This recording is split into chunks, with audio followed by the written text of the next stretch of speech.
ভালোবেসে ঘর বেঁধেছিলেন বলিউডের দুই সুপারস্টার আলিয়া ভাট আর রণবীর কাপুর, যারা একে অপরের সঙ্গে ব্যক্তিগত এবং পেশাদার জীবনেও বেশ সফল। কন্যা রাহাকে নিয়ে বেশ সুন্দর সময়ও কাটছে তাদের, কিন্তু কখনো কখনো এই জুটিকেও পড়তে হয় নানা সমালোচনার মুখে। সম্প্রতি বলিউডের কিংবদন্তি বর্ষিয়ান অভিনেতা রাজ কাপুরের জন্মশতবার্ষিকীর আয়োজন শেষ হয়েছে, যা কাপুর বংশের তরফ থেকেই আয়োজন করা হয়। সেখানেই অভিনেতা রণবীর কাপুরের কিছু ভিন্ন আচরণের ভিডিও নজর কাড়ে নেটিজেনদের, এমনকি এ নিয়ে বেশ কটাক্ষের মুখেও পড়তে হয় তাকে।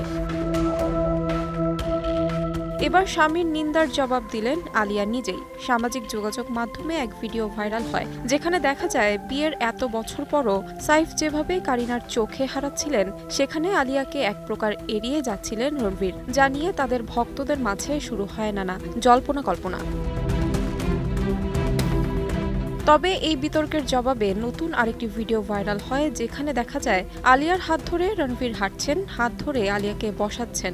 ভিডিওটি সোশ্যাল মিডিয়ায় পোস্ট করে আলিয়ার এক ফ্যান পেজের তরফে লেখা হয়, রণবীরের যে সাইডটা মিডিয়ায় দেখাবো না, কিন্তু এটাই হলো আসল বাস্তব। কত সহজেই মানুষকে বোকা বানানো যায়, তাই না? তাহমিনা তন্নি, সময় সংবাদ।